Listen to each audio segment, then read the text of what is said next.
श्रद्धा, अगं तुला माहित आहे का, साताऱ्यामध्ये 99 अखिल भारतीय साहित्य संमेलन भरतंय. हो, आता 1 जानेवारीला नवीन वर्षाच्या निमित्ताने हा एक संकल्प आहे आपल्या सर्वांचा. तुम्ही कुठून आलात ग इथे? मलवडीतून. शाळेचं नाव काय तुमच्या?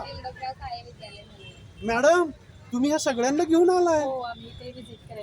हो, मग कसं वाटलंय तुम्हाला हे सगळं साताऱ्यातलं? मग आता मला एकदा सांगा, तुम्ही या साहित्य संमेलनाला कोण कोण येणार आहे? जरा विचारा एकमेकीला, कोण येणार आहे?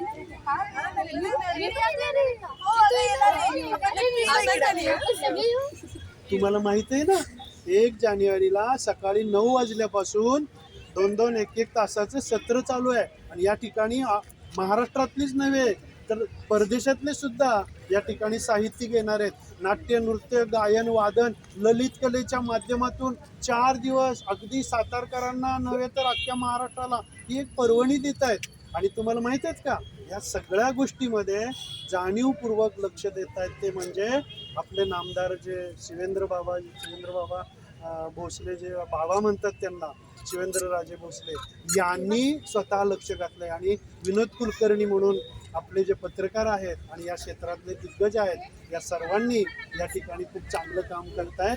आणि हे सगळं तुमच्यासाठी करतायत.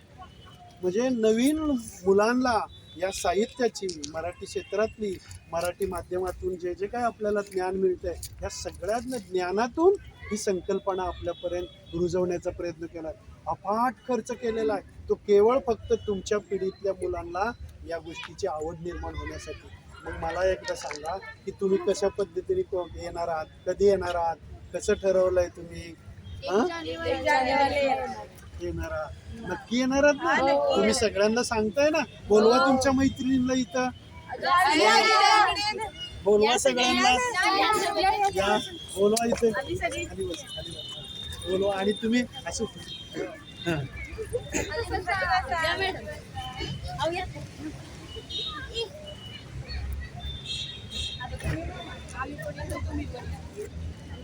तुम्ही सर्वजण येणार आहात ना? काय आहे सातारमध्ये?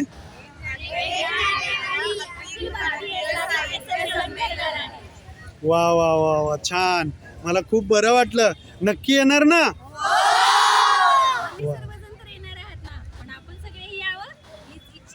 सर्वांनी उपस्थित राहावं. आम्ही तर आलोय, तुम्ही तर नक्की या. छान, मस्त.